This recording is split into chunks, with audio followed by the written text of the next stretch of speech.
Welcome દર્શક મિત્રો, આજની ખાસ મુલાકાતમાં હું છું નુપુર અને આજે જે ખાસ મુલાકાત છે વધારે સ્પેશિયલ એટલા માટે છે કારણ કે વેલેન્ટાઇન સ્પેશિયલ મુલાકાત છે. ના લવ શવની વાતો નથી, પણ તમારો વાંક નથી કારણ કે વેલેન્ટાઇન શબ્દથી સૌથી પહેલા પ્રેમ શબ્દ યાદ આવે.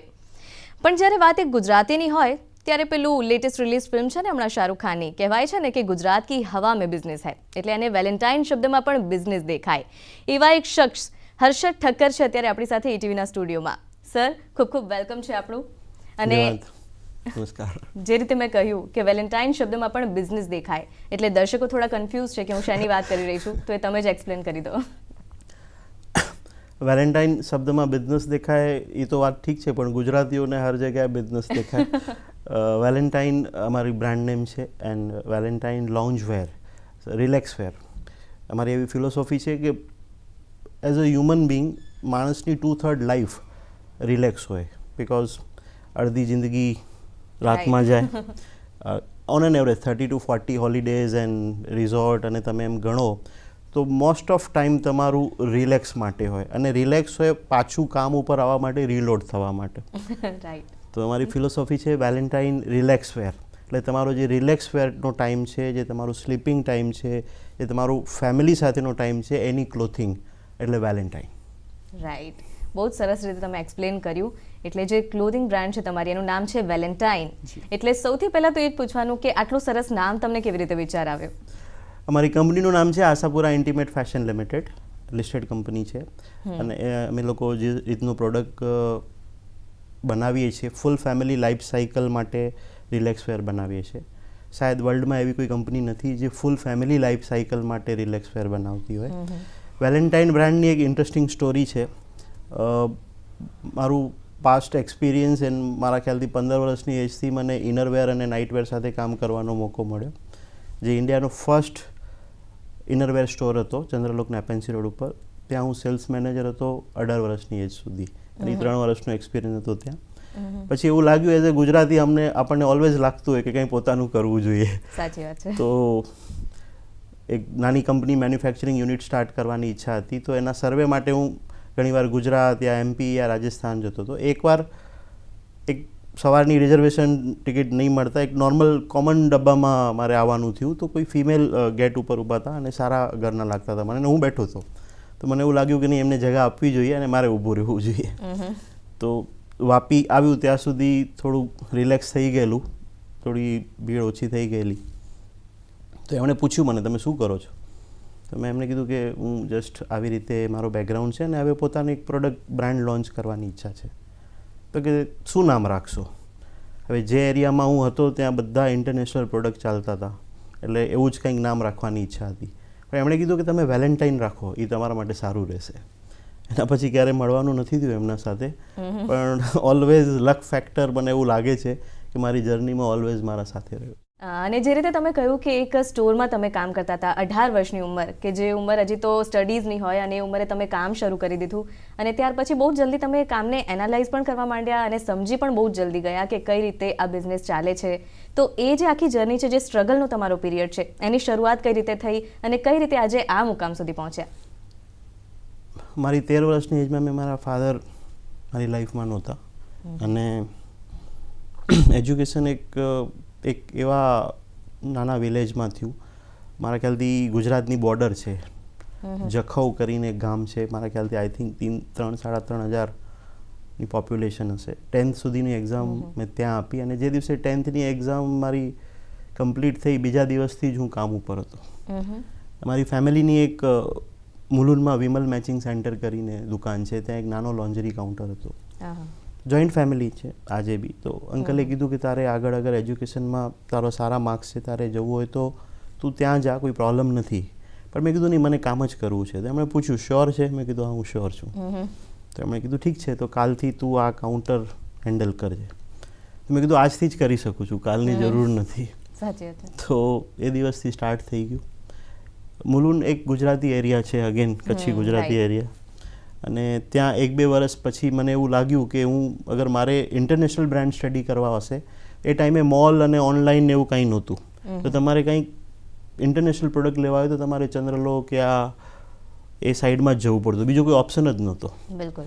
તો ત્યાં જે સૌથી પહેલાં ઇન્ડિયાનો જે સ્ટોર સ્ટાર્ટ થઈ રહ્યો હતો લોન્જરીનો, ઇનરવેર એન્ડ લોન્જરી, એમાં મને as a sales manager job મળી મારા અંકલના રેફરન્સથી. તો ત્યાં જે એક્સપિરિયન્સ અને જે લર્નિંગ હતું એ મારા લાઈફમાં મારા ખ્યાલથી આજે હું જે બી છું એના પાછળ કદાચ એ એક્સપિરિયન્સ કાઉન્ટ છે. હા, અને જનરલી લોકો જે વિચારતા હોય છે આ રીતના સ્ટોર્સમાં કામ કરતા હોય એ લોકો ક્યારેય વિચારતા જ નથી કે પોતાનું પણ કંઈ બિઝનેસ શરૂ કરી શકાય આ રીતે, અને આ રીતે આટલા મોટા મુકામ સુધી પણ પહોંચાડી શકાય. અને લોન્જ વેર જેવી વસ્તુ જે આપણે કહી શકાય કે કોઈ વિચાર્યું પણ ના હોય, જ્યારે આટલી બધી ક્લોથિંગ બ્રાન્ડ બીજી છે ત્યારે લોન્જ વેર જ શા માટે, અને કઈ રીતે તમે વિચાર્યું કે હવે બસ મારો ધંધો હું શરૂ કરું, અને કઈ રીતે એની શરૂઆત કરી તમે? એ ટાઈમે કેવું હતું કે ઓફિશિયલ ચેનલથી કોઈ પ્રોડક્ટ ઇમ્પોર્ટ નહોતા થતા ફ્રેન્કલી સેમ. તો એ એરપોર્ટ ઉપર પેસેન્જર સ્ટોક લાવતા, અમે લેતા, નાના નાના યુનિટ હતા. ત્યારે લોન્જવેર જેવો શબ્દ તો હતો જ નહીં. નાઇટવેર બી લોકો જે પહેરતા એને લોકો ફેશન સ્ટેટસ માનતા, યા રીચ લોકોનો મેટર હતો એ જે નાઇટવેર પહેરતા. તો નાના નાના યુનિટ સાથે બેસીને હું ડિઝાઇન બનાવતો, એ લોકોને સમજાવતો કે નહીં આમ નહીં આમ બનાવો, અને જે મારા જે એનાલિસિસ હતા, ડિઝાઇનના જે ઇનપુટ હતા, એ પ્રોડક્ટ એકદમ સારી રીતે ચાલતા. તો મને એવું લાગ્યું કે હું લોકો માટે કામ કરી શકું છું, તો મારા માટે કેમ નહીં. અને એક મલ્ટી બ્રાન્ડ પ્રોડક્ટ હતું એ દુકાન ચલાવવામાં ઘણા બધા પ્રોડક્ટ મિક્સ હતું, દરેક પ્રોડક્ટ ઉપર મારી ગ્રીપ હતી. તો મને એવું લાગ્યું કે એક ટોટલ પ્રોડક્શન ટુ રિટેલની એક કમ્પ્લીટ ચેન બનાવવી જોઈએ. પણ હવે 18 વર્ષની એજ હતી, ફાઇનાન્સ બહુ મોટું નહોતું, તો ધીરે ધીરે સ્ટાર્ટ થયું. 4 લાખ રૂપિયાના કેપિટલથી 99માં આઈ થિંક કંપની સ્ટાર્ટ થઈ. ઓહો, 99! એટલે બિલકુલ તમે રાઈટ ટાઈમે આ બિઝનેસની શરૂઆત કરી કે જ્યારે બિલકુલ એનો પિકઅપ ટાઈમ હતો. નહીં, મેં હંમેશા ઓલવેઝ મને એઝ અ લકી પ્રમોટર અને બ્લેસ્ડ પ્રમોટરમાં માન્યું છે, બિકોઝ મારી અને ઇન્ડસ્ટ્રીની ગ્રોથ એક સાથે ચાલી રહી હતી. 95 યા 96માં આ સ્ટોર સ્ટાર્ટ થયું, ત્યારે ફર્સ્ટ હતો ઇન્ડિયામાં. અને આજે હું સમજુ છું 20,000થી વધારે ઇનરવેર સ્ટોર ઇન્ડિયામાં હશે. અને હવે અમે જે પ્રોડક્ટ બનાવીએ છીએ એ તો અક્રોસ કેટેગરી વેચાય છે, as a MBO, as a LFS, large format store, online, everywhere. એ ટાઈમે હું એમ સમજુ કે મારી અને ઇન્ડસ્ટ્રીની ગ્રોથ એકદમ એક સાથે ચાલી રહી છે. તો એ અગેન લક ફેક્ટર છે. બિલકુલ. અને જે રીતે તમે શરૂઆત કરી હતી કે એક નાની જગ્યા લઈને, થોડા કેટલાક મશીન લઈને, કેટલાક કારીગરો રાખીને તમે શરૂઆત કરી, અને ત્યાર પછી એક તમે આગળના સપના પણ જોતા જ રહ્યા કે બસ હવે આના પછી નેક્સ્ટ આ માઇલસ્ટોન, નેક્સ્ટ આ માઇલસ્ટોન, ત્યાં સુધી તમે જે સફળતા સર કરી છે બધી, અને હવે આગળ શું પ્લાનિંગ છે એના વિશેની થોડી જર્નીની વાત કરજો. મારો એવો સ્ટ્રોંગ બિલીવ છે કે કોઈ એકલો માણસ કાંઈ ન કરી શકે. એટલે મારી ટીમ વેલેન્ટાઇન, જેમાં 1-2 ડાયરેક્ટર છે, મારા સ્કૂલના ફ્રેન્ડ છે, અમે લોકો એક જ સ્કૂલ, એક જ બેચ પર બેસતા હતા. તો જ્યારે ફ્રેન્ડ્સ બિઝનેસમાં હોય અને બંને વચ્ચે સારો ટ્યુનિંગ હોય તો કંપની કાંઈ બી બની શકે.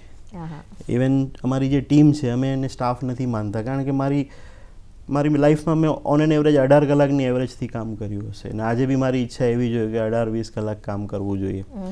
તો મોસ્ટ ઓફ ટાઈમ તમારો ઓફિસમાં જતો હોય, તમારે કલીગ સાથે જતું હોય, તો તમારી ફેમિલી તમારી સ્ટાફ જ છે. અને મારી લાઈફમાં હું એકલો જ છું, મારા ફાધર એક્સપાયર થઈ ગયા, તો હું એમ સમજુ છું કે વેલેન્ટાઇનનો જે સ્ટાફ છે એ જ મારી ફેમિલી છે. તો જ્યારે ફેમિલી જેવી ફિલિંગ આવી જાય, જે શોખ હોય તમારો એ તમારો બિઝનેસ બની જાય, તો કંઈક થઈ શકે એવું લાગે છે. બાકી તો લક ફેક્ટર છે. તો હર્ષદભાઈ સાથે વાતો થઈ રહી છે. એક સરસ રીતે એમણે પોતાનું બિઝનેસ ગ્રો કરેલું છે, અને જે પણ આંટરપ્રિન્યોરશિપનું સપનું જોઈ રહ્યા છે એવા યંગસ્ટર્સ માટે ઘણું બધું જાણવા જેવું છે. તો તમે ક્યાંય જતા નહીં, અત્યારે એક શોર્ટ બ્રેક માટે રોકાઈએ.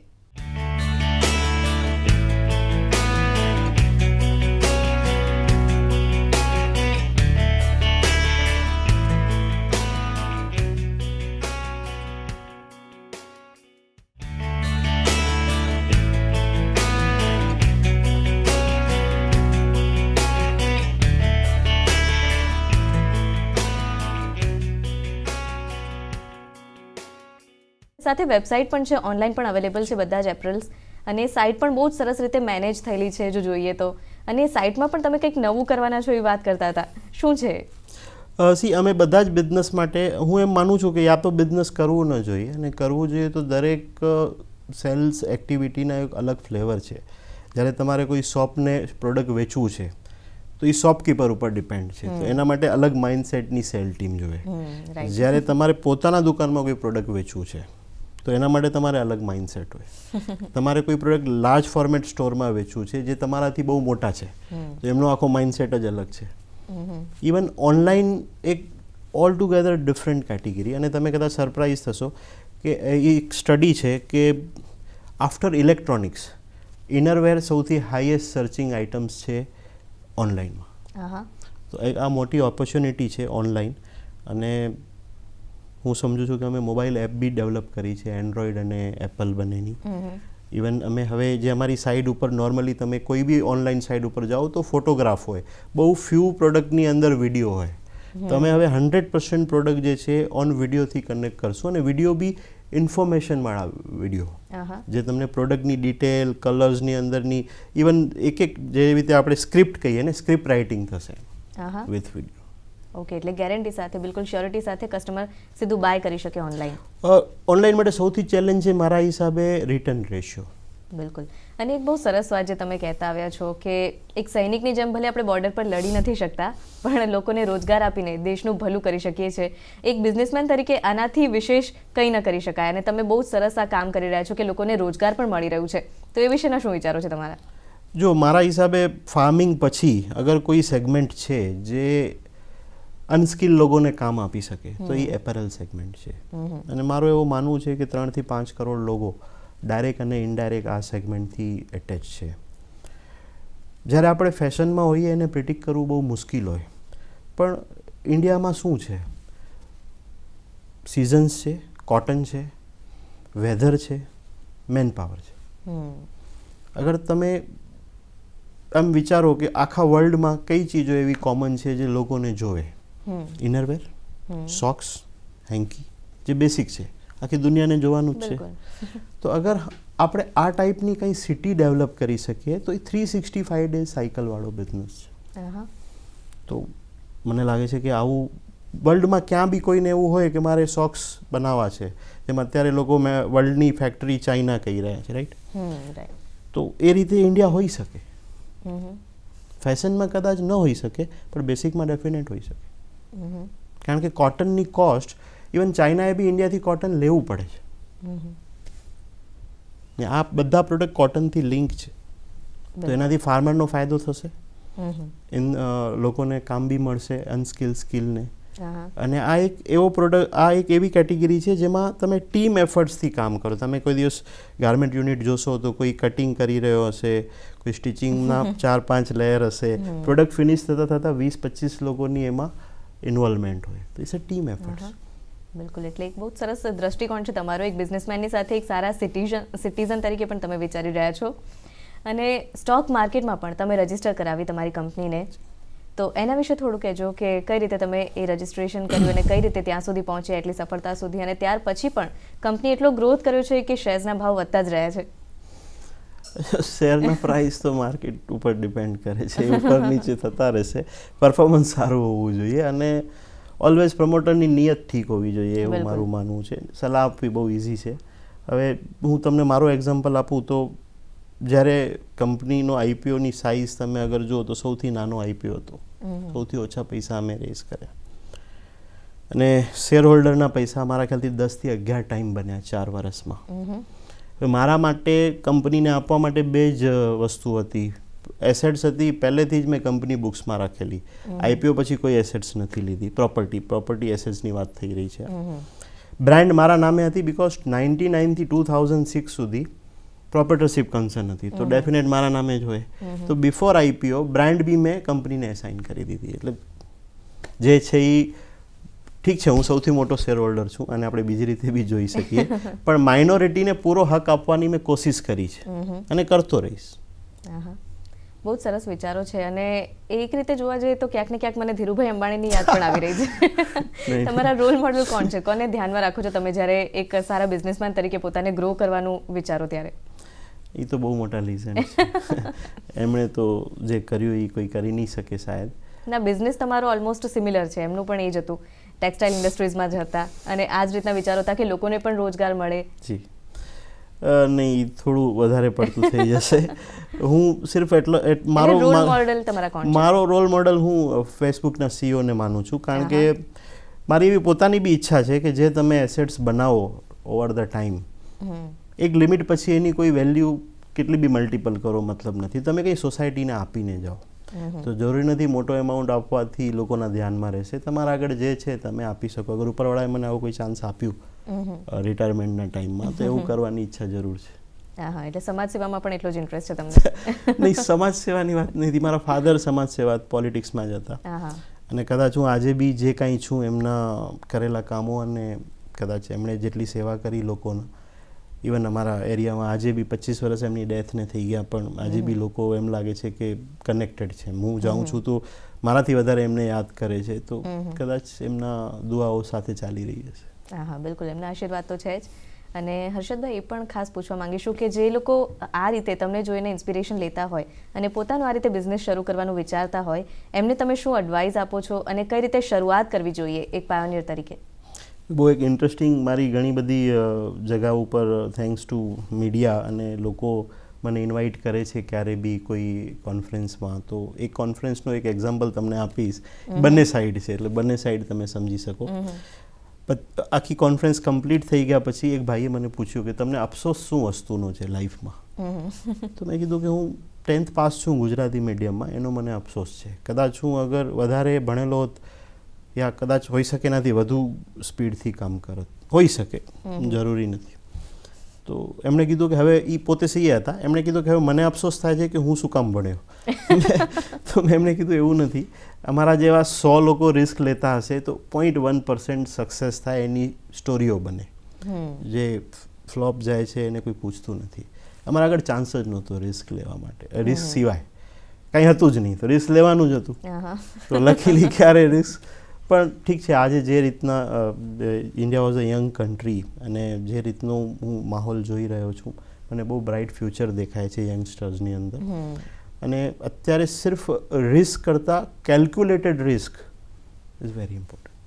રાઈટ, એટલે આંધળોક્યું રિસ્ક લેવાના બદલે બધા પાસાઓ જોઈ વિચારીને આગળ કદમ મૂકવો જોઈએ. તો ફ્રેન્ડ્સ, હર્ષદભાઈ સાથે ઘણી બધી વાતો થઈ રહી છે. એમના બિઝનેસને ટકાવવા માટે શું કરતા હોય છે અને કઈ રીતે માર્કેટમાં જે કોમ્પિટિશન હોય છે એને ડીલ કરતા હોય છે એ પણ એમની પાસેથી જાણીશું એક શોર્ટ બ્રેક બાદ.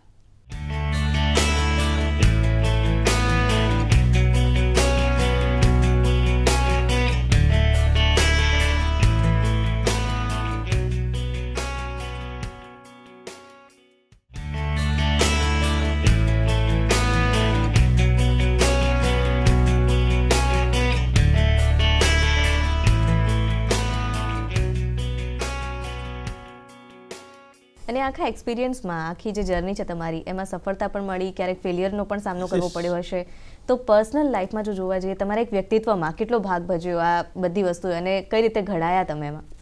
હું હજી બી શીખી રહ્યો છું મારા હિસાબે. પણ હા, મારા હિસાબે જેટલી અત્યારે લાઇમલાઇટ દેખાય છે એ ત્યારે એટલી બધી પ્રોબ્લેમ બી હતી.